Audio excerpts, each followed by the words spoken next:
Hi, I'm Dana. Welcome to this week's video. Today I want to talk about bottle use, or more importantly, when to stop using a bottle. I see a lot of toddlers still bottle dependent, meaning they're having bottles of milk 2, 3, 4 times a day. And this causes a few different problems. The first problem that it causes is that a toddler's not eating properly if they're taking a bunch of bottles throughout the day. And it's a bit of a catch-22 because often I hear, well, he doesn't eat that well during the day, so I offer a lot of bottles to compensate. But if you stopped offering the bottles, he would eat more. So if you've got a child who's having 2 or 3 big bottles of milk every day and is not eating very much at mealtime and snack time, I want you to consider getting rid of the bottles. Now, the rule of thumb around bottle use is after the first birthday, they can go. They absolutely can. Just throw them all away. You can transition into a sippy cup. That makes the process a little easier. You can buy sippy cups that have a soft top that's a little bit more familiar to the child, so it usually eases them into it a bit better.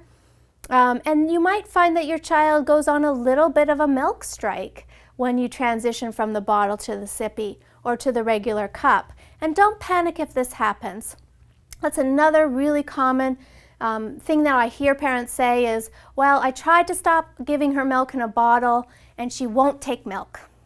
Right? We got a 2-year-old who will not drink milk in a sippy cup or a cup, will only drink it in a bottle. And that's what I find happens if the bottle lingers much past the first birthday. There becomes sort of this weird relationship that milk only goes in a bottle and I won't drink it any other way. And it just becomes a bit of a habit. And it is one worth breaking because no 2-year-old needs to have bottles anymore. And so if they go on a little bit of a milk strike for a few days, do not panic, right? They will come back to it. They most likely won't drink as much as they did when it was in a bottle. And so just space it out different throughout the day. Instead of giving her 8 ounces first thing in the morning in a bottle, just give her 2 or 3 in a cup with breakfast. Or put it in her cereal, or add it to the snack, or a little bit at lunchtime. I mean, really, if you break it up into little quantities throughout the day, you'll find that they still get the same amount, it's just not in a big bottle.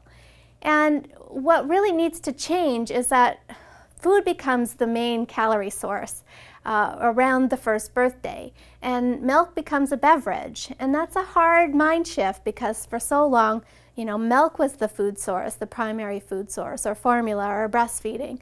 And now food needs to come into the front and milk needs to drop into the beverage category. So if you've got a child that's hitting or nearing the first birthday, or maybe you've got a toddler into the 2s that's still using a bottle, just get rid of them. I mean, there really is no way to wean off of it or transition away. Just round them up, throw them out, or give them away, recycle them, and move into a sippy cup. Now, if they won't take a sippy cup, sometimes they'll take just a normal cup, a plastic cup, or sometimes they really get a kick out of a straw, so you can offer that as an option as well. All right, so thanks so much for watching today. Sleep well.